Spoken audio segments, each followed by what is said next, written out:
नबी इरशाद फरमाते हैं जो कब्रिस्तान में लेटे हैं वो दरिया में डूबने वाले की तरह है। अच्छा, हेलो गाइज, एक बार फिर स्वागत है भाइयों का चैनल रिएक्शन बाबा में। मेरा नाम है राम। मेरा नाम है दीक्षा। तो भाई अभी हमें एक रिसेंटली एक वीडियो बहुत देखने को, वीडियो बोल रहा हूँ, एक कमेंट देखने को बहुत मिल रहा है मौलाना फुरकान रजा मजारी साहब का। इतने कमेंट हैं इनके कि भाई आपने कभी इनके वीडियोस नहीं देखे, कभी रिएक्शन नहीं करा, इनके वीडियोस लेके आओ, बहुत अच्छा बोलते हैं, बहुत अच्छा इस्लामिक नॉलेज है इनको। तो आज हम इनके ही वीडियो पे रिएक्शन करेंगे। हम फर्स्ट टाइम इनके वीडियो पे रिएक्शन कर रहे हैं। कब्र खोदने वाले का दर्दनाक वाकया। भाई ऐसा कौन सा वाकया था भाई मौलाना फुरकान रजा मजारी साहब का।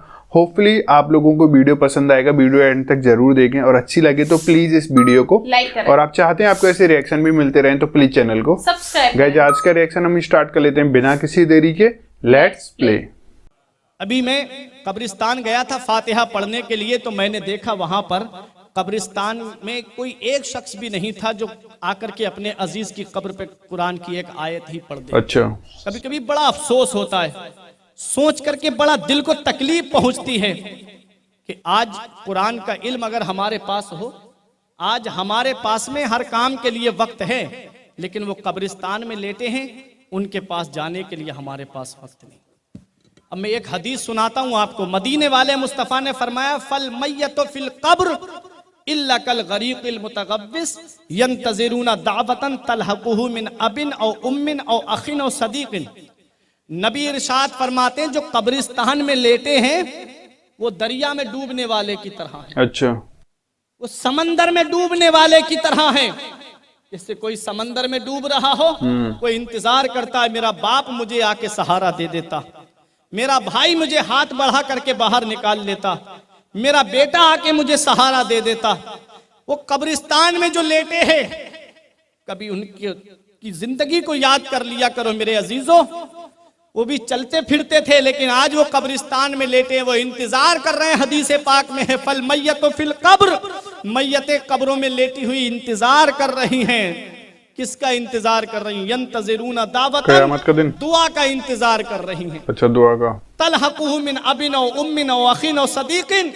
वो लेटे हुए इंतजार कर रहे हैं मेरा बेटा मेरे लिए कुरान पढ़ के ईसाले सवाब कर दे, मेरा भाई मेरे लिए ईसाले सवाब कर दे, मेरी बेटी मेरे लिए ईसाले सवाब कर दे, मेरा पड़ोसी मेरे लिए ईसाले सवाब कर दे, मेरा वो दोस्त जो मेरे बगैर खाना नहीं खाता था वो मेरे लिए ईसाले सवाब कर दे। मदीने वाले मुस्तफ़ा फरमाते जब कोई घर वाला ईसाले सवाब करता है तो उसे दुनिया वमा फीहा से सबसे ज्यादा प्यारी चीज जो होती है वो ईसाले सवाब होता है। कभी कब्रिस्तान को देख लिया करो। हमने जान दे दे के तुझे आबाद किया है शहर खमूसा, हमने जान दे दे के तुझे आबाद किया है शहर खमूसा, लेकिन तेरे शहर की वीरानी नहीं जाती। कभी देख लिया करो उन कब्रों में लेटे हुए, वो भी चलते फिरते थे, वो भी खाते पीते थे, जिनके बारे में तुम बगैर उनके लुकमा नहीं उठाते थे, आज वो कब्रिस्तान में तुम्हारे ईसाले सवाब का इंतजार कर रहे हैं। मुस्लिम बिन अम्र एक बुजुर्ग गुजरे हैं, वो कहते हैं मेरे पड़ोस में एक शख्स ऐसा था जो कब्र खोदने का काम करता था। कब्र खोदने का काम। मुस्लिम बिन अम्र कहते हैं मैंने सोचा लाओ ये कब्रिस्तान में रहते थे, कोई अजीब बात पूछ करके आऊं, कोई अजीब बात मुझे मिल जाएगी तो मैं उस पर अमल कर लूं ताकि मेरे दिल में भी खौफ खुदा और ज्यादा बढ़ जाए। कहते हैं मुस्लिम बिन अम्र मैं गया उसके पास, बुजुर्ग हो गए थे, बूढ़े हो गए थे। कहते मैंने सलाम किया, उन्होंने मेरे सलाम का जवाब दिया। उसके बाद कहते हैं मैंने उनसे ये कहा कि आपकी अक्सर उम्र कब्रिस्तान में गुजरी है, कोई अजीब बात मुझे बताइए, कोई नसीहत की बात मुझे बताइए। तो मुस्लिम बिन अम्र से वो बुजुर्ग कहते हैं तुम आज मुझसे एक बहुत राज की बात पूछते हो तो मैं बताता हूं। वो बात बता रहा हूं जिसने मुझे बदल दिया मुस्लिम बिन अम्र। मैं सीधे रास्ते पे आ गया उस दिन से। कहा एक दिन शिद्दत की गर्मी पड़ रही थी, मैं कब्र खोद रहा था, मैंने एक कब्र तैयार की, पसीने में शराबोर था। अच्छा। कहते हैं जब मैंने कब्र खोद ली तो मेरे दिल में ये ख्याल आया कि लाओ एक कब्र और खोद लेता हूं। अच्छा। क्योंकि कब्रें उजरत पे खोदी जाती थी पहले, अब तो अजीजो अकारिब खोद देते हैं। शहरों में आज भी रिवाज है कि उजरत पे कब्र खुदवाई जाती है। तो कहते हैं कि मैंने एक कब्र तैयार कर ली, फिर दूसरी तक कब्र खोद ली। कहते हैं तीसरी कब्र जब मैं खोदने के लिए आगे बढ़ा तो उसमें से गरम गरम तपिश आने लगी। अच्छा। गरम गरम हवा मुझे लगने लगी, आग का सेक आने लगा मुझे। कहते हैं लेकिन मैं कोशिश करके मैंने उस कब्र को भी तैयार कर लिया। कहते हैं अब मैं पेड़ के नीचे खड़ा हो गया ताकि थोड़ी हवा मुझे लग जाए और ये पसीना मेरा सूख जाए। कहते हैं मैंने देखा आसमान से दो लोग उतरे और एक जो पहले कब्र मैंने खोदी थी उसके सरहाने खड़े हो गए, एक सरहाने और एक पायती। तो सरहाने वाले ने पायती वाले से कहा लिख। उसने कहा क्या लिखूं? कहा इसकी कब्र को 40 हाथ लंबा और 40 हाथ चौड़ा दाएं बाएं आगे पीछे लिख दे। वो कहते अब मैं सोच में पड़ गया कि देखो दूसरी कब्र के बारे में क्या होता है। कहते दूसरी कब्र के पास में आके खड़े हुए तो सरहाने खड़े होने वाले ने कहा लिख। बोले क्या लिखूं? कहा कि जहां तक नजर जाए वहां तक इस कब्र को कुशादा लिख दे। अच्छा। बोले अब वो तीसरी कब्र कि जिसके अंदर से आग का सेक आ रहा था। कहते मैंने सोचा कि लाओ देखूं इसके बारे में क्या होता है। तो कहा जब वो कब्र के पास में खड़े हुए तो कहा कि इसको इतना तंग लिख दे जितना शहादत वाली उंगली और अंगूठे के दरमियान की जगह है। कहा इसको इतना तंग लिख दे। कहते अब मैं सोचने लगा कि देखूं इसमें जनाजे कौन आते हैं। कहते पहला जनाजा आया, 4 लोग कांधा दिए हुए थे, 4-5 लोग साथ में चल रहे थे, कोई जनाजे में भीड़ भाड़ नहीं थी। कहते हैं मैंने उनसे पूछा कि ये किसका जनाजा है। कहा ये हमारे मोहल्ले के सबसे गरीब आदमी का जनाजा है। कहा अमीरों ने इसके जनाजे में आना भी पसंद नहीं किया। कहते हैं कि हमने चंदा करके पैसे इकट्ठे करके इसके कफन दफन का इंतजाम किया है। लोगों में सोच में पड़ गया।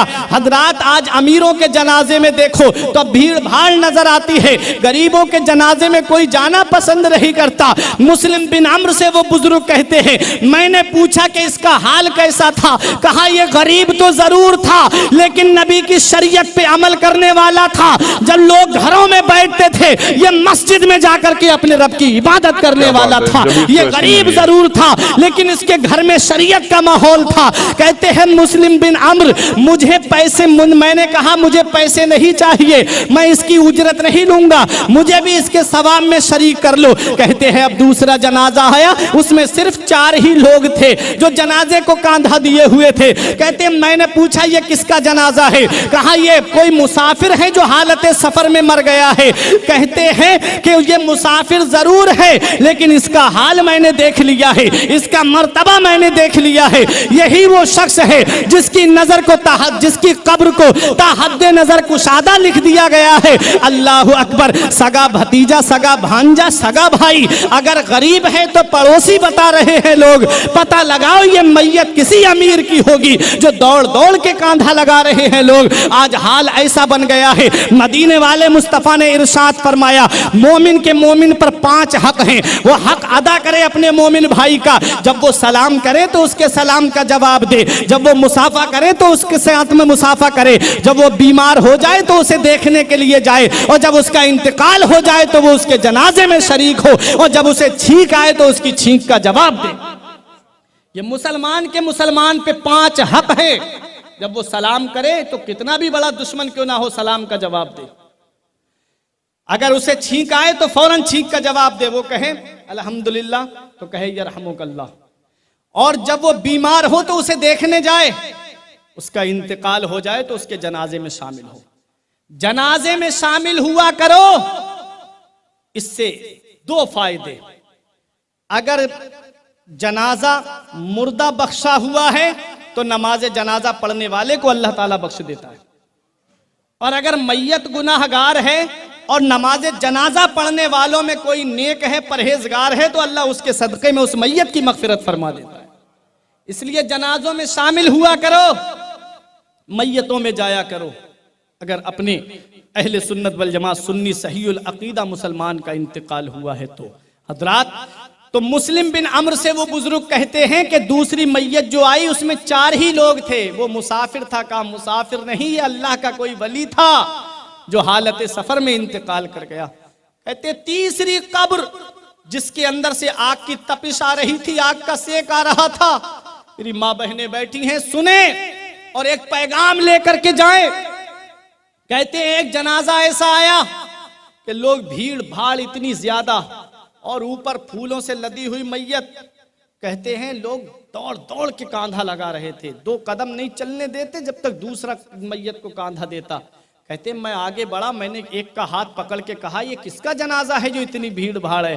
कहा कि ये शहर के सबसे बड़े अमीर की बीबी का इंतकाल हो गया है, ये उसका जनाजा जा रहा है। जो लोग दौड़ दौड़ के कांधा नहीं बल्कि ये उसको दिखाने के लिए आए हैं कि देख हम भी तेरी बीबी के जनाजे में आए हैं। सगा भतीजा, सगा भांजा, सगा भाई, अगर गरीब है तो पड़ोसी बता रहे हैं लोग, पता लगाओ ये मैयत किसी अमीर की होगी। जो दौड़ दौड़ के कांधा लगा रहे हैं लोग, वो कहते हैं मुस्लिम बिन अम्र, उस दिन से मेरी जिंदगी बदल गई। मैं समझ गया कि भीड़ भाड़ से कुछ नहीं बल्कि कब्र के अंदर दौलत नहीं चलती है, पैसा नहीं चलता है, जमींदारी नहीं चलती है, सरदारी नहीं चलती है, जागीरदारी नहीं चलती है।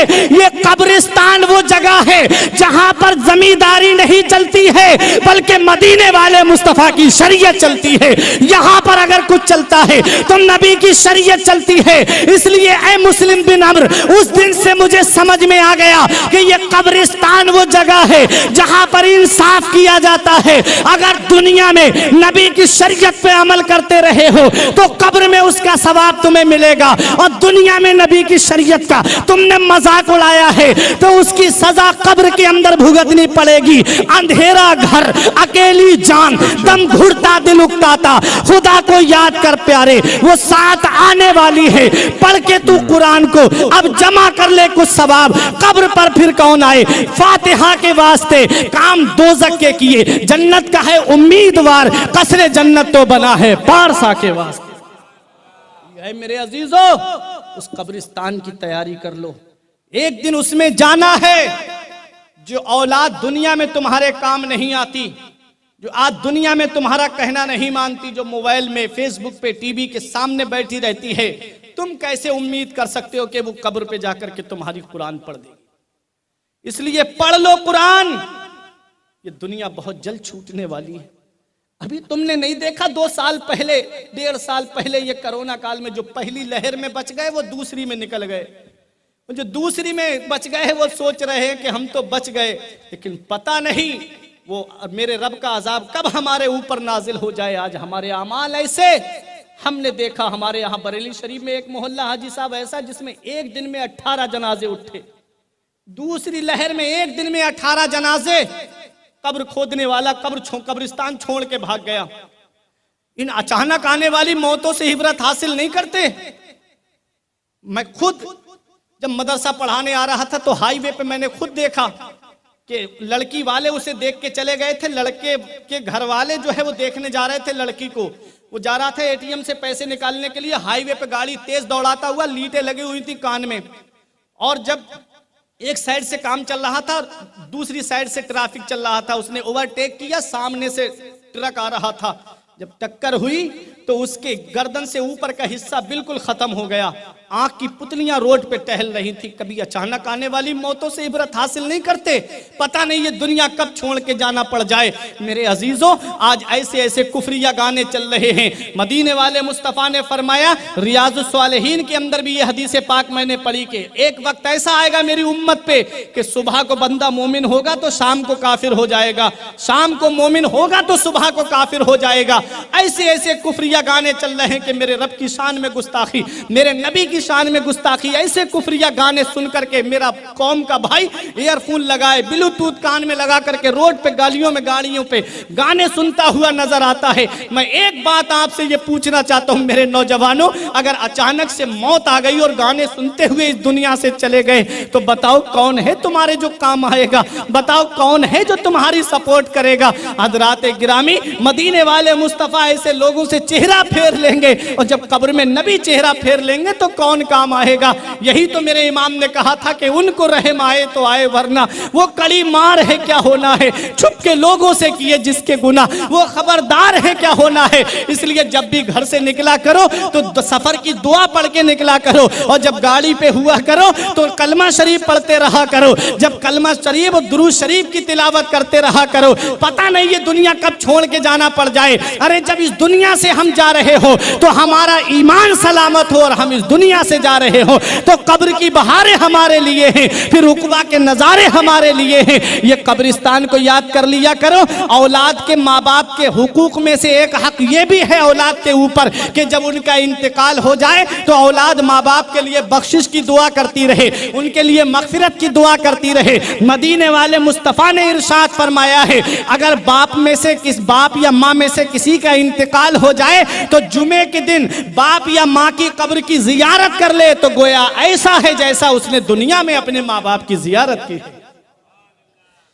जुमे के दिन माँ की या बाप की कब्र की जियारत कर ले तो वो सवाब है जैसे दुनिया में माँ बाप के चेहरे की जियारत करने का सवाब मिलता है। लेकिन होता क्या है, आज हम अपने कामों में तो लगे हुए हैं लेकिन उनको भूल गए। आज तुम अपने माँ बाप को भूल गए तो कहीं वो दिन ना आ जाए कि तुम्हारी औलाद तुम्हें भुला दे। इसलिए जाओ और कुरान पढ़ लिया करो उनके सरहाने बैठ करके। मदीने वाले मुस्तफ़ा ने इरशाद फरमाया, मन दखलल मकाबिरा फक़रा सूरत यासीन खफ़फ़ल्लाहु अन्हुम।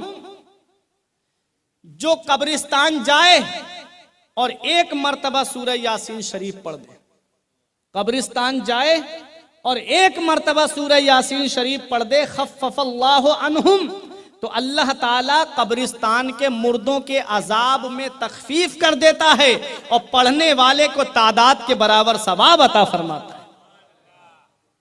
पीछे वाले भी बोले सुभान अल्लाह।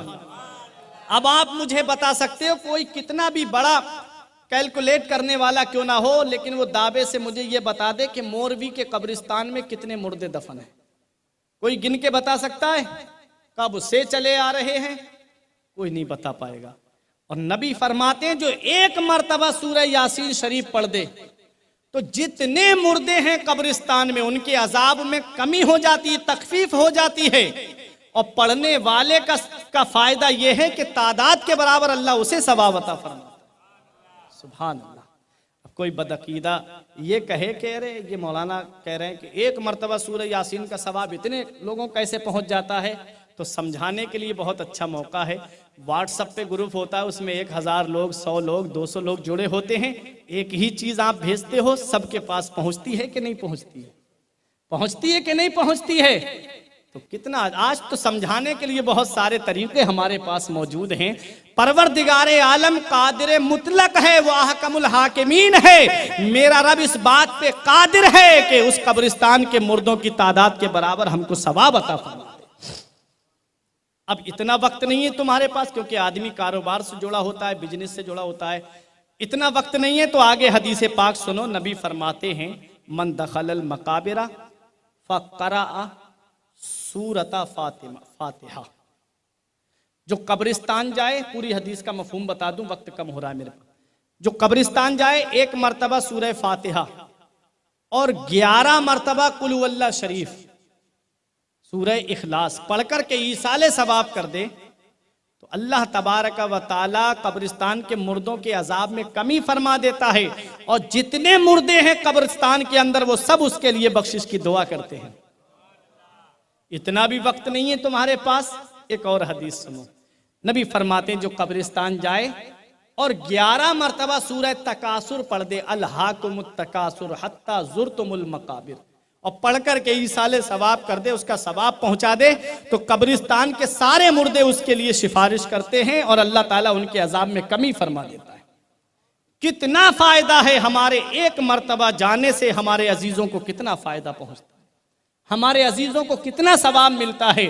हम जाएं और अपने अजीजों की कब्र पे जाकर के कुरान की तिलावत करें, वहां बैठ करके कुरान शरीफ पढ़ें, सूरह फातिहा पढ़ें, सूरह इखलास पढ़ें, वहां सूरह यासीन शरीफ पढ़ें। सूरह यासीन शरीफ में 5 रुकू हैं। अगर कितना भी आहिस्ता पढ़ने वाला इंसान होगा तो 10 से 15 मिनट में वो कुरान शरीफ के 5 रुकू पढ़ लेगा। आधा घंटा लग जाएगा। वो बाप जिसने हमारे लिए इतनी बड़ी प्रॉपर्टी छोड़ दी, इतनी जायदाद छोड़ी, इतनी बड़ी बिल्डिंगों में हम रह रहे हैं, उनके जमे हुए कारोबार पे आज हम ऐश कर रहे हैं, हमारी औलाद ऐश कर रही है, क्या हम अपने बाप के लिए आधा घंटा नहीं दे सकते?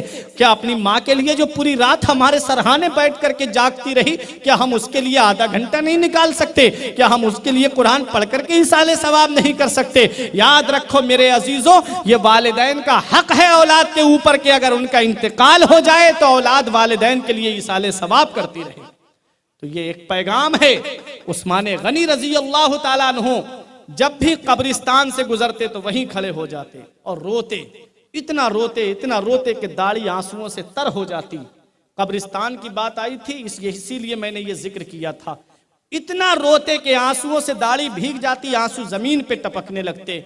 लोग कहते आप तो अशराए मुबशरा में से हैं, आपको दुनिया में नबी ने जन्नत की खुशखबरी दी है, आपके लिए नबी ने फरमाया मेरा उस्मान जो भी करे उस पर कोई मुआखजा नहीं, आप तो जुन्नूरैन हैं, आप तो दो नूर वाले हैं, आपने तो जन्नत को खरीद लिया है। हजरात उस्मान गनी से पूछने वाले कहते कि आप क्यों रोते हैं? तो वो कहते ये कब्र दुनिया की मंजिलों में सबसे आखिरी मंजिल है और आखिरत की मंजिलों में सबसे पहली मंजिल है। अगर इसी से इंसान पास हो गया तो आगे आसानी है, और अगर यही सवालों के जवाब में घिर गया, फंस गया, तो उसके लिए आगे बहुत सख्ती है।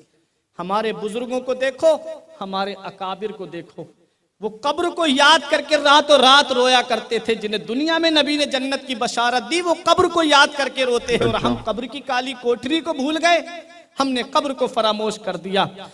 हजरत उस्मान गनी कहते हैं ये कब्र आखिरत की मंजिलों में सबसे पहली मंजिल है, यहां से इंसान पास हो गया तो आगे आसानी है। ये हजरत उस्मान गनी की सीरत है। हमें सीरत से एक पैगाम लेके जाना चाहिए।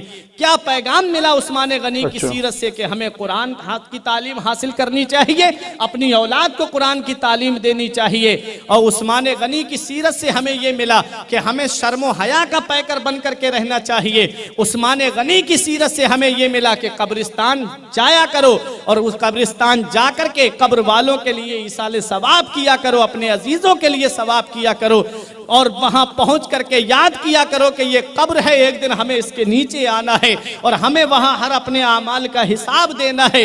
इसलिए ऐ मेरे अजीजों, ये कब्रिस्तान जो है ये हमें याद दिलाते हैं कि एक दिन तुम्हें इसके अंदर आना है। तो जब इस कब्र के अंदर आओ तो अपना नामे आमाल मुकम्मल करके आना, अपने नामे आमाल में नेकियां जमा करके आना, ताकि कब्र जो है वो कीड़े मकोड़ों का घर जो है वो तुम्हारे लिए जन्नत का गहवारा बन जाए।